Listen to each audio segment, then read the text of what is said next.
राकेश कुमार सिंह। राकेश जी, आप किस पद से लगे थे? उप चेयरमैन के लिए मेरी भभू जिला परिषद है 15 भाग संख्या से। सर, आप उप चेयरमैन का चुनाव लड़ रहे हैं, कब मतलब आप सोचे कि चुनाव के तौर पे यहाँ का प्रतिनिधित्व करना चाहिए उप चेयरमैन से? नहीं, हम तो 20 साल से राजनीतिक जीवन में सक्रिय हैं और मैं 2 बार पार्षद भी नगर परिषद से रहा हूँ, इसी नगर से। और मैंने हमेशा जनता के विषय में काम करने का सोचा हूँ। इस संबंध में लगातार मुझे लोगों का आशीर्वाद मिलता रहा है और लोगों का ही कहना था कि भाई आप उपाध्यक्ष पद पर नॉमिनेशन करें, तो मैं जनता के भरोसे पर मैं खड़ा हूँ। क्या कहेंगे, पहले तो चेयरमैन का जो चुनाव होता था, उप चेयरमैन का, वो पार्षद चुनती थी, इस बार सीधे सीधे सरकार पावर जनता को दी है, उससे क्या कुछ फर्क पड़ेगा? पहले तो सरकार और निर्वाचन आयोग दोनों को बहुत बहुत बधाई।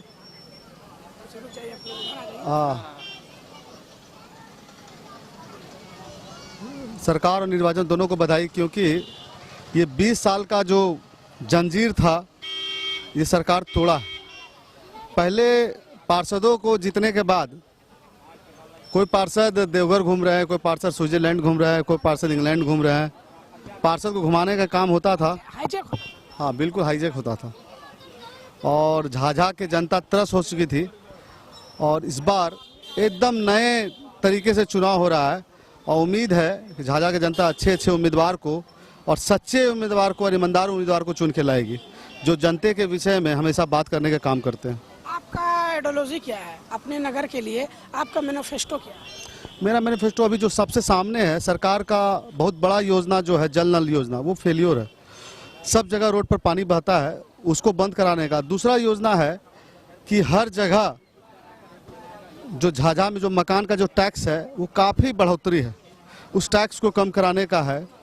तीसरा है, बहुत जगह झाझा में जैसे चरघरा, भलुआ, सोझाना और ये खैरा घाट, इस जगह रोड का निर्माण नहीं हो सका, नाला का निर्माण नहीं हो सका है। तो इस बस्तियों में सबसे पहले मेरी प्राथमिकता होगी कि यहाँ पर नाला का निर्माण कराना, रोड का निर्माण कराना।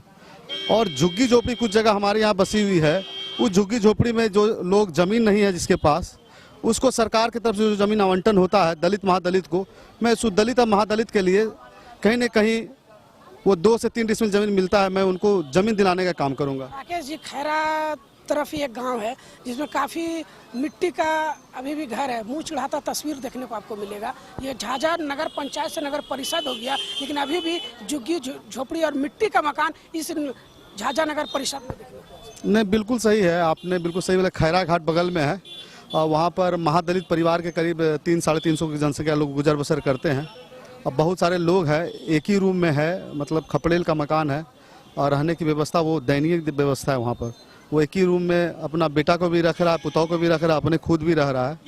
तो जहाँ तक भारत सरकार का जो स्कीम था प्रधानमंत्री आवास योजना, वो मिल नहीं सका है उनको, और जिनको मिला है उनसे 30 से 40 हज़ार ठगा गया है। तो मैं इन सब को दूर करने का प्रयास करूँगा। आप खास करके सर आवास पे आपका फोकस रहेगा। अच्छा, एक बात और बताइए, ये झाझा जो नदी है बगल में जो है, ये तो कूड़ा का जो नष्ट करने का अंबार बना हुआ है, सारा कचरा तो झाझा नगर परिषद का नदी में जाता है। तो सर कैसे हम नदी को साफ सुथरा रखें, कैसे स्वच्छ रखें? नहीं, इसमें हम तो मानेंगे कि झाझा नगर परिषद के जो वर्तमान चेयरमैन है, सबसे बड़ी गलती उनसे है, उनसे हुई है, क्योंकि नगर परिषद के क्षेत्र में कूड़ा फेंका नहीं जाता। उनको डंप करने के लिए 10 किलोमीटर दूर फेंकना था नगर परिषद से, वो डंप झाझा नगर पंचायत में ही कर रहे हैं। चेती दुर्गा के बगल में डंप कर रहे हैं और कुछ डंप जा करके गणेशी मंदिर के रोड में कर रहे हैं। और यहाँ के जो लोग डंप कराने का काम कर रहे हैं, कहीं न कहीं मिली भगत जो नगर परिषद के अध्यक्ष कर रहा है, ये बहुत ही दयनीय है। और इन्होंने ही दूषित पानी पीने के लिए मजबूर कर रहे हैं लोग को, दूषित हवा लेने के लिए मजबूर कर रहे हैं। मैं इनका घोर विरोधी भी हूँ। क्या कहेंगे, आपके उप चेयरमैन में बड़े बड़े और भी दिग्गज इसमें अपना किस्मत आजमा रहे हैं। कल भी एक बहुत बड़ी लोग नाम से जाना जाता है, उनका भी कल नामांकन था, आज आपका नामांकन है, तो कहाँ आपको किसे टक्कर देखा जा रहा है? नहीं, हमेशा मैं रोड पर उतरने का काम करता हूं और लोगों के हित में बात करता हूं। तो जनता बहुत समझदार है और जनता समझती है कि किसे वोट करना है। जनता वैसे इंसान को कभी वोट नहीं करेगी जो झाझा के विषय में कभी सोचता नहीं है। 5 साल में एक आंदोलन उनके द्वारा नहीं हुआ।